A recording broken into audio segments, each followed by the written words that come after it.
These are the assembly instructions for the Deluxe Poultry Hanging Feeder. You'll get 3 pieces with your kit. First is a bag containing the hardware kit and instruction sheet, the feeder base, and the feeder body. First, empty the hardware from your bag.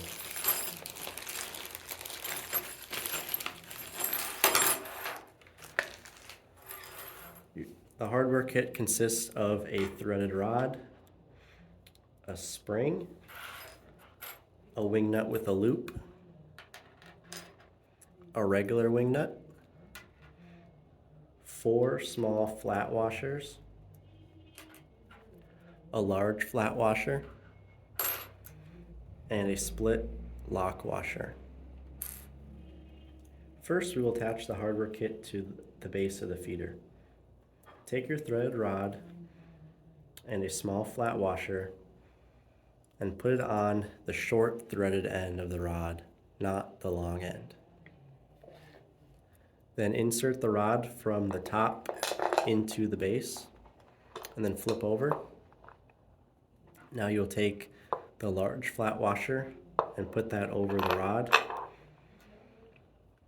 Then you will take the split lock washer, put that on the rod, and then your regular wing nut without the loop will go on.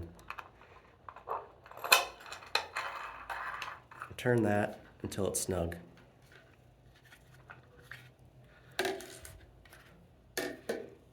Now we'll put the body on.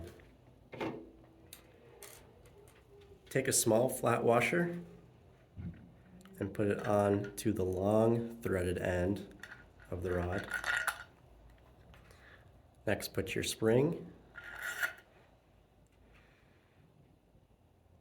Take a small flat washer, put it on the rod near the top. Now you'll take your feeder body,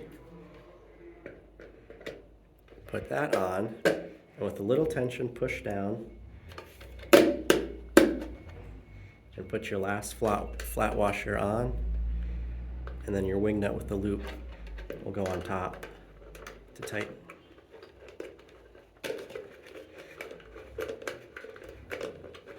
From here, your feeder is fully assembled. And if you want to adjust the feed level, all you have to do is either tighten or loosen this top wing nut.